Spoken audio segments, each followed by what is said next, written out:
સર્વ ભક્તોને જય શ્રી કૃષ્ણ, જય ભોળાનાથ। આજે વાત કરીએ સંવંત 2082 તેમજ ઈસવીસન 2026 માં જેમની રાશિ મિથુન એટલે કે ક છ ગ ઉપરથી જેમનું નામ છે તેમનું પૂર્ણ વાર્ષિક રાશિફળ આપણે જોઈએ। વર્ષના પ્રથમ 4-5 મહિના થોડા દબાણ વાળા રહી શકે છે, કામ વધારે થશે, નોકરીમાં સ્થાન બદલાવ કે નવી જવાબદારી મળે તેવી પણ શક્યતા છે। બિઝનેસ કરનારા માટે જૂન પછી ફાયદો અથવા તો નફો વધશે। નવા ભાગીદારીના કામમાં વર્ષના અંતિમ ભાગમાં સફળતા મળે। શરૂઆતમાં ખર્ચા વધારે રહેશે, ખાસ કરીને ઘર મરામત અને વાહન બાબતે ખર્ચા થઈ શકે છે।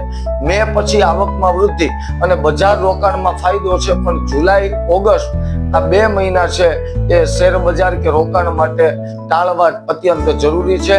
ઉપાય: વર્ષનું સારું ફળ પ્રાપ્ત કરવા માટે દર બુધવારના દિવસે દુર્ગા માતાજીની ઉપાસના અથવા દુર્ગા ચાલીસાનો પાઠ કરવો હિતાવહ છે।